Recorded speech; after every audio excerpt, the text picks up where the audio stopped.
Lord Mazdamundi riding in style on Zlak as he charges forth against the Greenskins in this Warhammer World Championship matchup between zer0 on the Lizardmen and Tlaxtlan Soothsayer will be commanding the Greenskins in this first game of the best of 5 series. So for the Lizardmen army, it is going to be Saurus Spears for the front line, with the Legion of Chakwa going to be making their presence known as well, and they do have a nice little ability here, the Shield of Chakwa, which gives them 44% missile resist, and that is actually in an AoE as well, so they'll be able to kind of keep their Saurus Spears nice and healthy, especially against a lot of the skirmish cav of the Greenskins. What they'll probably be bringing in the skies is going to be some Pterodon Riders, providing some nice little bit of range poison, some rock drops as well, and then a couple of Skink Chiefs to boot some nice mobile poison as well. Kind of hard to bring down, and they are quite cheap themselves, and they will normally generate quite a bit of value. They have 82 ammunition after all, poison at range, so everything you can want for those big dino fights. And then for the rest of the units, we have a Skink Cohort with Jav in the back, and then it is going to be a Bastillodon with a Solar Engine and the Thunderous One. Thunderous One does have a nice little bombardment when it is engaged in melee as well, which is the Judgment of the Uxmax, which gives that nice little magical bombardment. Some nice little lightning strikes heading on down. It does have quite a few charges of those on top of that.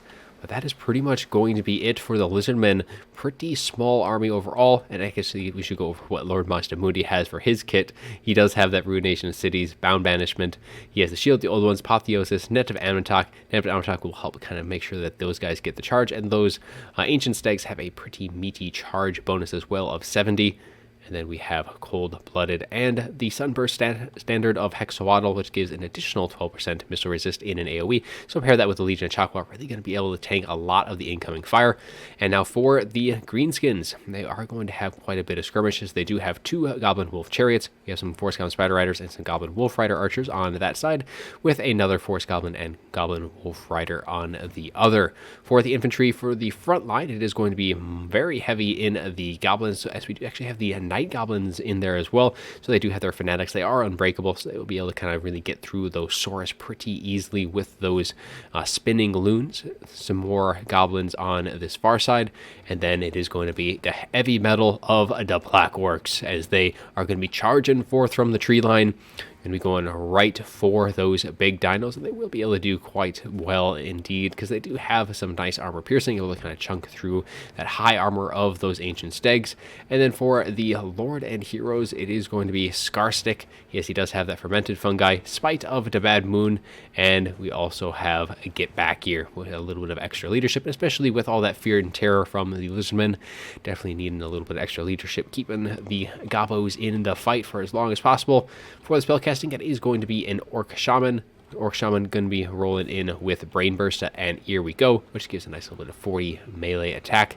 And in the far back, we do have a Goblin Big Boss who is actually on foot. Normally, you are going to see him on either a wolf or on the spider, giving him that mobility, but he still is going to be bringing a day needs a stabbing, so minus 30 armor and minus 24 melee defense. And then we do have the Duelist in the Giant, who's going to be looking to punish those dinos with that club of his. Going to be trying to do some nice bit of work, cause a little bit of fear and terror of his own. And that, I mean, 600 weapon strength with armor piercing and 100 base leadership to boot as well.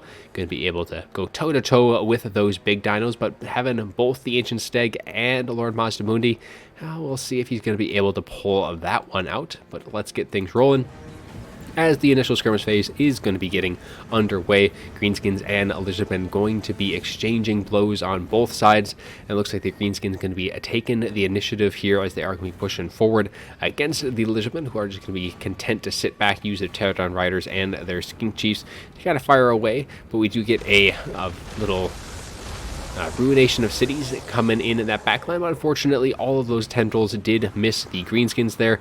I think maybe just a little early on the draw, maybe be a little bit more patient with that, wait till things are engaged, or maybe pair that with a net to get a nice little guarantee hit, at least for the most part. But Spear's going to be holding back most of the greenskins early on, but as soon as these Black Orcs get into that fight, it's going to be a different story entirely, and these Ancient Stags really going to have their work cut out for them, really trying to break down 3 units of Black Orcs, and especially having to worry about that Dino or that big Giant as well. They are going to have to be rather cautious, but if they are able to run in tandem, should be doing all right.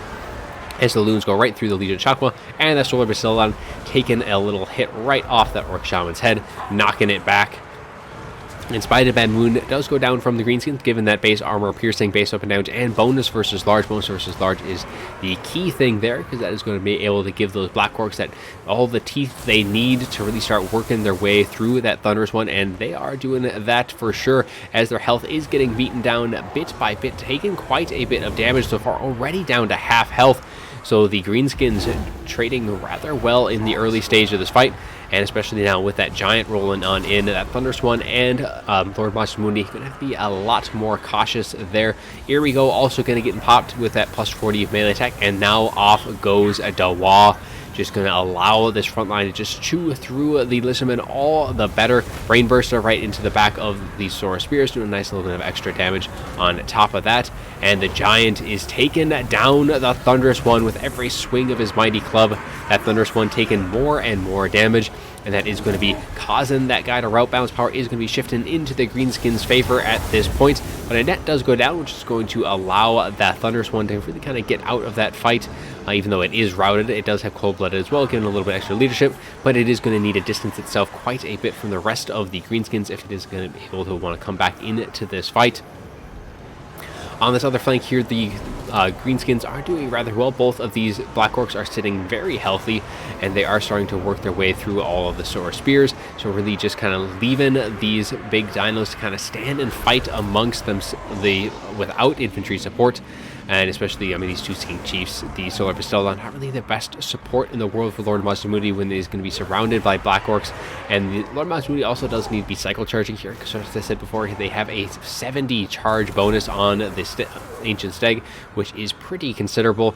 And even though the Thunderous one is routing, it still is able to get some of those bombardments down on the routing units, and trying to hope for the best and try and get these guys routed off. But it looks like all of these Force Scouts Bad Riders are going to make sure that Ancient Stag going to be staying off the field this time around. But all is not lost for the Listman, as Lord Masamudi still roaming the field with pretty healthy HP bar. Of course, the Giant and Skarsnik with that Goblin Big Boss going to be rolling in together, as well as both of these King Chiefs do get knocked towards that Hero Blob by these Force Scouts Spider Riders. Going to be giving the greenskins a little opportunity to take those guys out, but they have their eyes on one target and one target alone, and that is going to be Lord Masamundi, as he is going to be pulling right on out as that Solar Bastillon trying to get his shots in, but is going to be firing off into no man's land right over the head of that Giant. And that Fermented Fungi goes off onto Lord Masamudi, hoping that his health was low enough to cause him to rampage, but instead it is only going to be lowering his melee defense, and he is going to be able to pull right on Alchemist to keep his distance. That's why I'm taking just that little bit of damage that does push that over the edge. But now that that has worn off, it is going to be able to charge back in, give him that Apotheosis to heal itself back up. Just a little bit of extra breathing room for the greenskins, and everything is in hot pursuit of that Bastillon. Not a whole lot left for the Lisbon. They have some skink cohort left here and there, but I think it is pretty much just down to the big dinos and the 2 skink chiefs. But it does look like the Thunderous one has returned on the far side of the field. The greenskins unable to finish off the chase, and that may be a very costly mistake. That thing still does have 1400 HP, and if he gets close enough to Lord Masamudi, that's going to be a nice little bit of healing. We get a beautiful banishment right into all these units grouped up against that skink chief, and that is going to be routing off those Horse Goblin Spider Riders and doing a nice little bit of damage to these Black Orcs as well, who are just trying to get on top of Lord Masamudi. And that's Lord Bastillon continuing to get some nice shots in as well to that Giant, as balance power is starting to creep a little bit back towards the center. The greenskins have pretty much been in the lead throughout this fight. Definitely the loss of that Orc Shaman not going to help in that regard. And really only the Black Orcs or the Giant, I guess Skarsnik as well with that Goblin Big Boss, are going to be the tools necessary to deal with Lord Mazdamundi. The Goblin Wolf Rider archers not really going to be able to do a whole lot of damage. They've used up pretty much all their, well, they have used up all their ammunition, and they are going to be getting routed right off the field. Nice little charge from the Thundersworn to send them on their way. And now Thundersworn getting some nice shots with its machine gun into those Blackworks. It definitely needs to start charging here and there. Another fermented fungi goes off, but still, actually, as I said, Mazdamundi was just above, but that cold-blooded going off from those skink chiefs going to be keeping it under control. They need Sabin also going down on it, and Lord Mazdamundi does not want to be anywhere near these units, especially with that giant mixed in. You want to be outlasting that they need Sabin. And he is going to be pulling right on forward. It's going to be a little bit quicker than the rest of the Greenskins. And that is also going to be allowing that Thundersworn to get a few shots in with its little machine gun on its back. And then kind of the rest of the units kind of swinging on back. Just a handful of multi-model units left for the Lizardmen. They have the same cohort. They have the Legion of Chakwa. So as long as the Legion of Chakwa are around, they still do have a little bit of extra missile resist. But at this point, all of that missile resist, not really any ammunition left. The only thing is these Force Goblins and Spider Riders, and they don't really have that much damage to start off with anyways. So now it is going to be still just a grind for the Lizardmen, as Lord Mazdamundi has used up pretty much all his ammunition, and the balance power has shifted a bit more back in favor of the Greenskins here, as they're kind of slowly pulling ahead as pretty much the Lizardmen losing all of their support, and even that Thundersworn is starting to take a bit of damage itself, as the Giant and all of the rest of the Greenskin forces going to be charging on forward, trying to get this guy stuck in melee. And if they do have a fermented fungi sitting around, might just be enough to get this guy routed right into that group. I think right now there's only, well, I mean, Lord Mazdamundi is around as well. And he is looking to regroup with that other ancient stag, and that nice little drop by that bombardment can be routing off a few of its chasers. But as that fermented fungi goes off, down goes that cold-blooded, going to be stopping that rampage, and is going to be allowing that Thundersworn to continue running right on back to the arms of Mazdamundi in hopes for a little bit of salvation before he does actually have to end up turning and fighting. And he is going to be routing off these Goblin Wolf Rider archers with that terror to boot as well, and Apotheosis as well going down on Thundersworn, just kind of keeping it nice and healthy.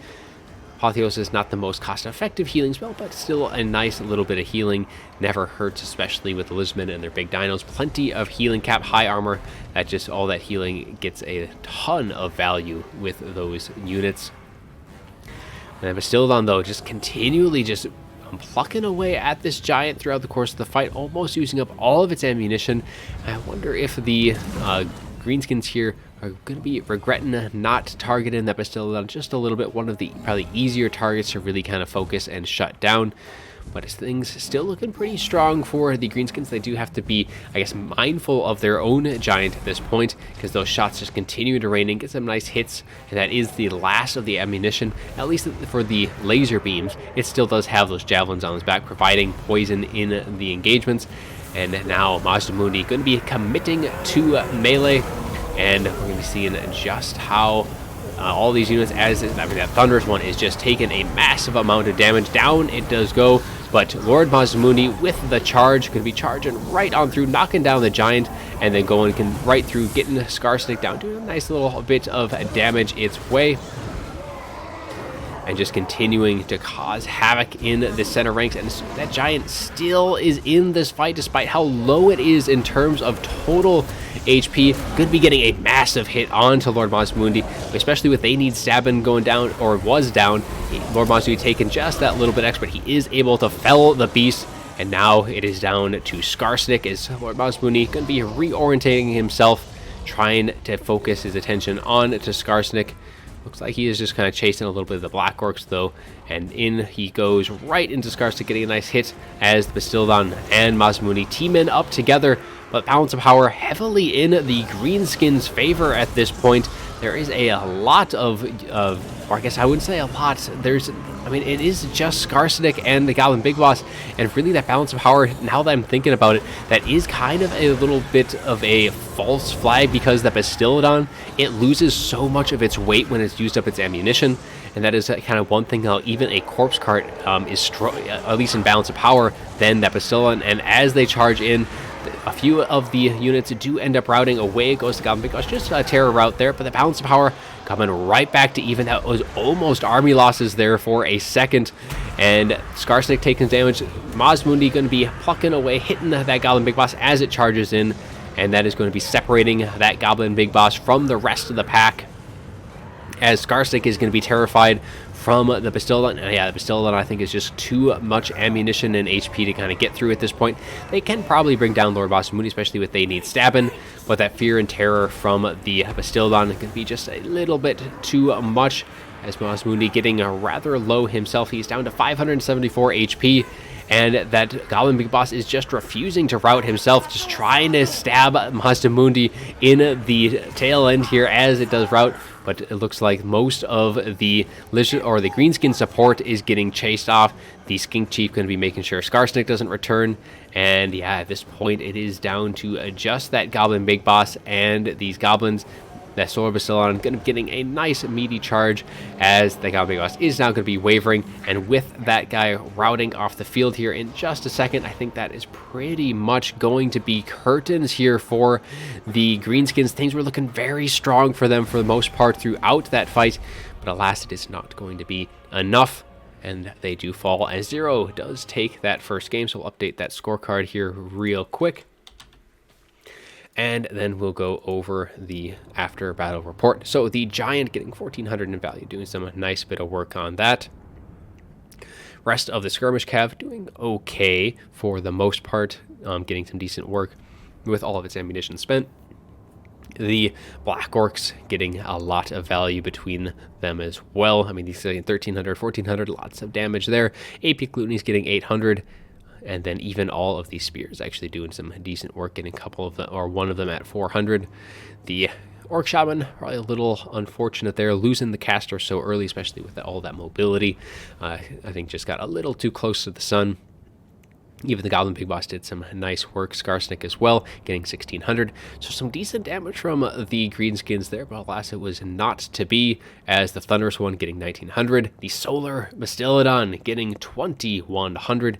And yeah, that was at the end when army, it was like just on the fringes of army losses for the Elizabeth. A lot of that really was that Solar Bastillon used up all of its ammunition, and its ammunition is not proportional to its strength as just a base melee unit. It definitely needs to be a little tweaked there for that. Both of the Pterodon Riders doing okay work, and then all of the Saurus Spears really not doing well at all. Those Black Orcs really put a major hurt onto them. Both of the Skink Chiefs getting some nice decent value with them, 700, and when they do cost base 350, that is some very nice returns on your investment. And then Lord Mazdamundi almost hitting that 3k mark, but a lot of value from him, and lasting all the way to the bitter end of that fight. Definitely carrying his weight for sure. But that is going to be it for game one. Let's get on into game two.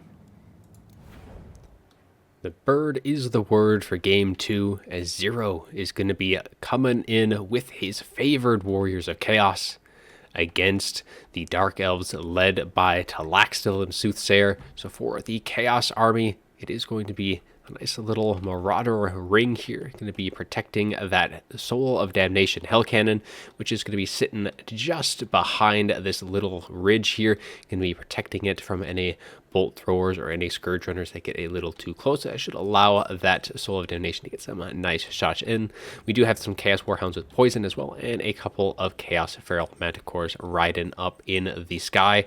And Sarthoriel, the Everwatcher for the Lord, going to be coming in with Final Transmutation, as well as Plague of Rust and Standard Eye with Arcane Conduit. For the mobility game, we do have some Marauder Horsemen just going to be out in front here, going to be getting a little bit of poke damage in, and there's going to be a couple of Marauder Horsemen with throwing axes, particularly useful if there's any more elite units from the Dark Elves. or into some of the cav, get some nice value from those. But now for the Dark Elves, it is going to be triple Scourge Runner Chariots, as they do have a nice armor piercing and bonus versus large missile fire as well.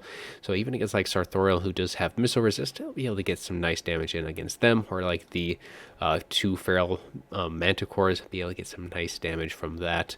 And then for the Dark Elves, it is going to be Marathi up in the sky, as she is going to be bringing the both of her debuffs, which is the Enchanting Beauty, -9 melee attack and -8 charge bonus, as well as the Heartrender and the Dark Sword, which is an additional -8 melee defense and melee attack. We have Soul Stealer, we have Deadly Onslaught, and the Wand of Kraedon, which is a nice little bound Doombolt, going to be raining in from the heavens.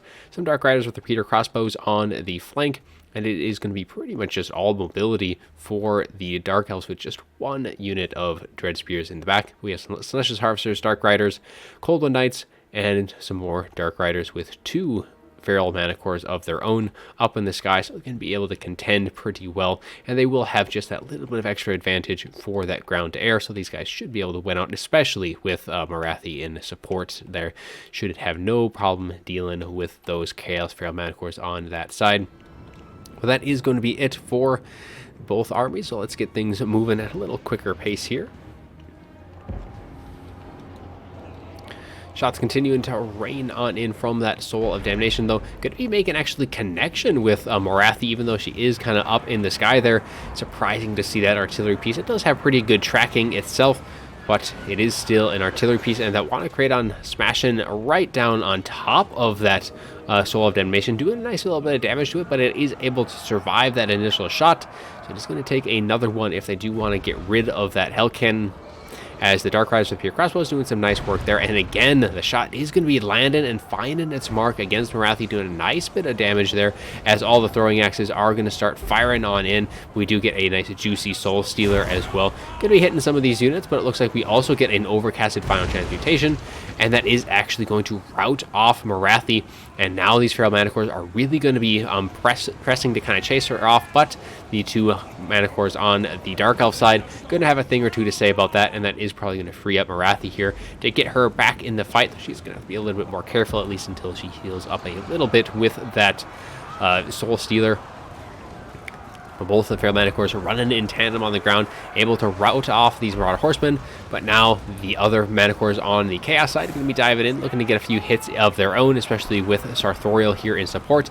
And the rest of the Chaos Forces are going to be pushing forward, and there were some Chaos Warriors mixed into that, so they are going to be able to fight toe-to-toe with all his cavalry. The Celestial Harvesters taking quite a bit of damage, and Chaos starting to edge their way ahead in the balance power. Some nice bit of damage early on against Marathi, and everything else doing some pretty good work for that.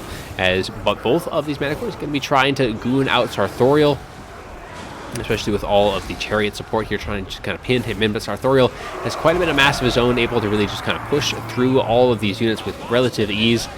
And it looks like they are able to really kind of push back all of those Dark Riders charging in, as the Dark Elves going to have to kind of rethink their strategy here a little bit, kind of pulling on back, trying to look to use just a little bit more of their ammunition. These Scourge Runners still have all three of their models left, so getting them back can be really important, especially with how much ammunition they have. And Marathi is back as well, and a beautiful Soul Stealer going to be going right on in, going to be hitting these Chaos Warriors, Sartorial, these Chaos Marauders with great weapons, and all that Chaos Warhounds, and that is going to be getting her just a little up and healed up, but Sooth is going to be pulling on out of there, because even with all that healing, I think Marathi took another Hell Cannon, and actually, yeah, you can see that little hit up in the sky here, I think is that other Hell Cannon fire coming in was able to hit her, or that's just the cast from her spell, trying to see which is which. But that's it for game 2, as zer0 going to be taking a nice little lead here in the early stages. He is now going to be up 2-0. I do apologize if there's been a little bit of frame issues. I got a little notification here that there's been a few frame or skipped frames here now and again. Hopefully it's nothing too bad, but let's go over the battle here real quick on both sides. Both of the Manticores on the Dark Elf side really did not do all too well. I mean, only 300 on this one and barely any value whatsoever. It still had a lot of HP left, but only 300. Scourge Runners were able to get some decent value. Dark Riders appear crossbows. I mean, really, I just don't think this was a... I mean, the Chaos side, they just were pretty set in stone, especially with Sartorial there to anchor that line, and they didn't have anything good enough to really get into that Hellcannon. Hellcannon was just able to continually just rack up tons and tons of value. I think that was really the biggest thing there. 1,500 value on that guy. And then the Manticore's doing a lot better, getting 800 and 650 between the two of them. All of the Marauders, even though they're not really the best skirmish cap, they were actually able to do better than these Dark Riders with the Repeater Crossbows were. The Chaos Warriors themselves having a bunch of HP left, and I think that was kind of really the big thing. The Chaos Warriors getting a lot harder to deal with. I mean, he still has some Chariots. Sartorial was very healthy as well, getting some nice value from that final transmutation, and still had another 1 or 2 in its own back pocket. But I think maybe a little too early to call it on that fight here, but Soothsayer kind of seen he was on the back, but I mean, he did kind of lose out Marathi. She had routed for a second time, so she wasn't getting that healing from that Soul Stealer. So losing out on Marathi because she wasn't able to give her debuffs into that fight in that late game, so she just didn't have enough health to even get close. And I think that was kind of one of the big things there, why Sooth kind of recognized it was a losing battle from that point on, so throwing it in that towel.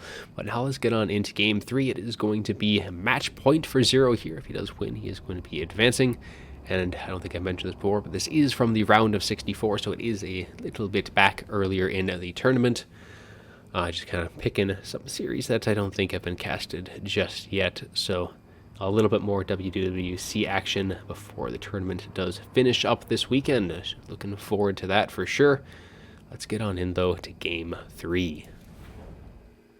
Sun is getting rather low in the sky, and it is now do or die for Tlaxtlan Soothsayer, as we have Tomb Kings versus Lizardmen, as zer0 is going to be commanding the Tomb Kings here.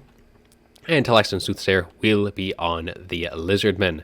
So for the forces led by zer0, it is going to be Skelly Boys for that infantry, as we have Skeleton Warriors in the center ranks, and then it is going to be a pair of Skeleton Warriors on the far flanks, looking to protect themselves from any flanking maneuvers, and also to boot, they do have the Eyes of the Desert and the Sepulchral Stalkers in the back. Some nice, good ranged units for against like large targets like Pterodons. They do rather well against if you are able to kind of really pin in like Carnosaurs or something like that, they can generate a lot of value also from those guys. The ROR variant does have poison on their range as well, so able to kind of slow down those units even farther, getting a few more shots in.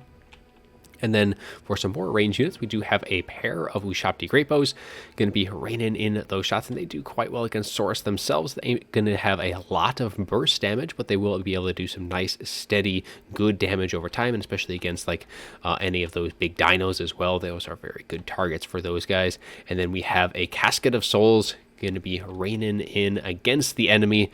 And again, this is a very good unit against like the infantry rush. Now, however, it does take a while to generate a lot of its value, and its shots can be a little fickle at times.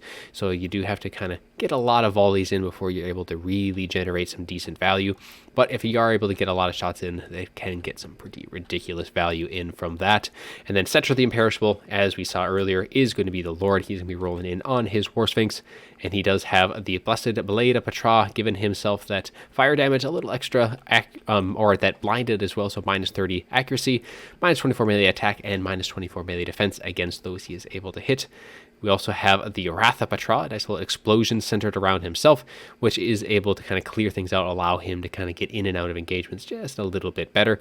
And then for the spell casting, it is going to be Nero's Incantation of Protection and Nero's Incantation of Cursed Blades. And then pair that with that Restless Dead lore passive, going to be able to get some nice little bit of regen through all of his units throughout that fight. And then he has Unyielding Will for +5 melee attack and melee defense in an AoE. And of course, he also has the Curse to wrap things up. Now for the Lizardmen in contention of the Tomb Kings, it is going to be Krokgar riding in on his Carnosaur, and he is going to be rolling with Hand of Gods. So it's going to be a nice magic and fire damage, especially against Tomb King's lords who are weak to fire. A very nice ability there. Now, it is a little bit of a fickle ability. At long range, it has a tendency to miss, but at that middle range is kind of its sweet spot to really get some nice hits in. He also has the swiftness of Itzel, so kind of like Wrath of Petra, where it does a nice little AoE explosion centered around himself, but it also gives a nice bit of speed to, again, to pretty much allow him to get out of melee. He has the Sacred Spawning of Axolotl, giving 22% physical resist and vigor, and then he has that cold-blooded, as is with most of those Lizardmen lords. So for the infantry, it is going to be Skink Cohort for the front units. It's going to be taking as much of that incoming fire, and then going to be allowing that Saurus Warriors with shields to be doing most of the heavy hitting, and they will trade rather well into those frontline troops for the Tomb Kings.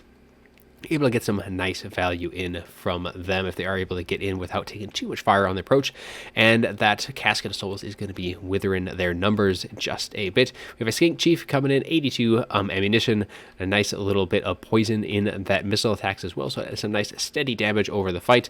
We have a Skink Priest of Heavens bringing in with Wind Blast and Harmonic Convergence. So Wind Blast is very good against the Tomb Kings. They're nice, tightly packed, low armor, and when you overcast that Harmonic Convergence, or not Harmonic Convergence, that Wind Blast, able to do a nice little bit of extra damage. It is just a raw damage increase for that overcast. We have a couple of Feral Cold Ones on one side, and then we do have some Cold One Riders to wrap things out for the Lizardmen, and that is going to be it for them. And I did miss one unit on the Tomb Kings. That is going to be the Kepra Guard. Now, the Kepra Guard, kind of little note on them is they are very good in this matchup because they can do a lot of damage if they are not unaccounted for on the Lizardman side. But like Wind Blast, for example, is a very strong spell against them, able to really do a lot of damage very quickly.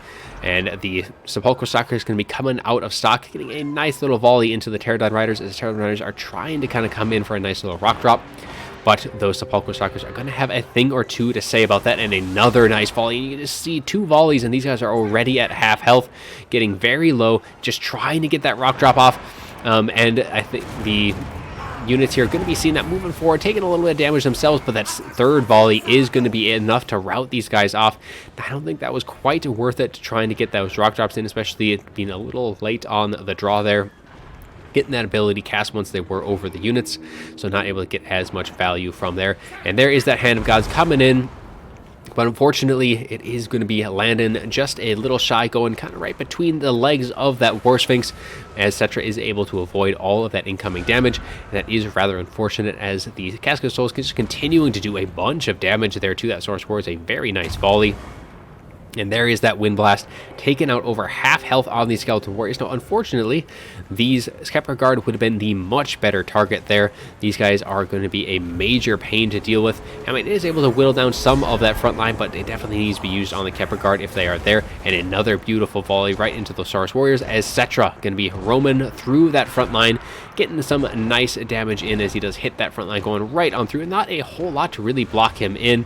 And the Sepulchral Stalker is getting a little ahead of themselves, I think, trying to chase off some of these larger units, and they are going to be retreating back to the safety of their own line as the Pterodon Riders try and get a more rock drops in. But it looks like that rock drop did fall a little short just again.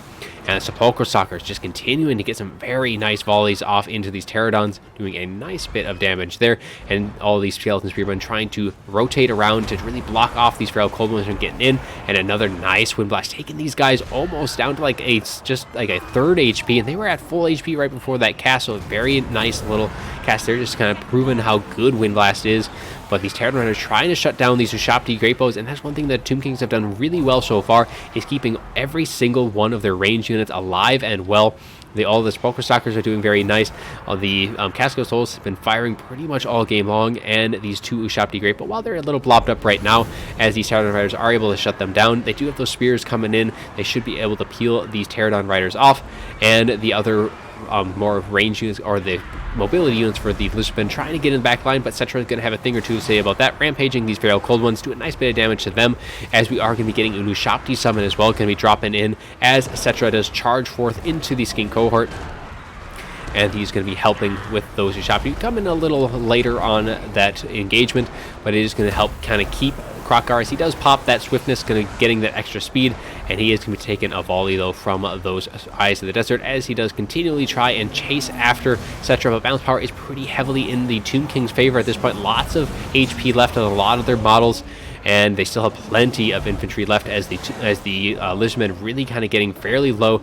Kroq-Gar as well getting pretty low in HP, and that is going to be it as Sooth does concede the fight. Just a little too much left for the Tomb Kings on the field. Plenty of infantry kind of taking a little look over around the after battle screen, but that is going to be it for the series as zer0 takes it 3-0. We'll update the final scorecard as well, and then we'll go over the after battle report, and then we'll close things out. So zer0 is up 3-0, taking the series, and that is going to be Sooth gone in the first round of the bracket play. So for the Lizardmen, take a quick little look at the army. Pterodon Riders really not doing all too great, as is with most of the mobility. Saurus, on top of that, just didn't get a whole lot of value. They just took way too much fire on the approach. The Lizardmen just weren't able to really kind of shut down the Ushabti, the Casket, and then all those Sepulchral Stalkers played a very nice defensive game as well, kind of keeping things away from the Ushabti and the Casket. So very nice in that regard. And the King Priest of Heavens, I think, definitely needed to target that Kepler Guard, because they were fresh as a daisy at the end of that fight, able to get some nice value on top of it. And there was plenty more value to come, because, I mean, they'd already used up a 2 or 3 wind blasts on things that weren't the Kepler Guard, and that was just allowing them to just generate more and more value through that fight. Ushabti Greatbow did rather well. These Sepulchral Stalkers getting 1,100, other ones getting about 600, and even the Casket was able to get about 900 in total value. Rest of the infantry department, some decent value there, but for the most part, not really going to be expecting too much. zer0 getting 750, but the fact that he was alive and well, that Fear Terror, that mobile Fear and Terror, very nice to be having, especially considering he had that advantage against Kroq-Gar. Kroq-Gar had taken just a little bit too much damage on his end. And yeah, it's just pretty much boiled down to that the ranged units on the Tomb Kings, they just stayed alive and operational for way too long for the Lizardmen's well-being, and that was going to be all she wrote. So that is going to be it for the series. zer0 does take it 3-0. That is all I'm going to have for you today. I do hope you enjoyed the video, and as always, have a good one.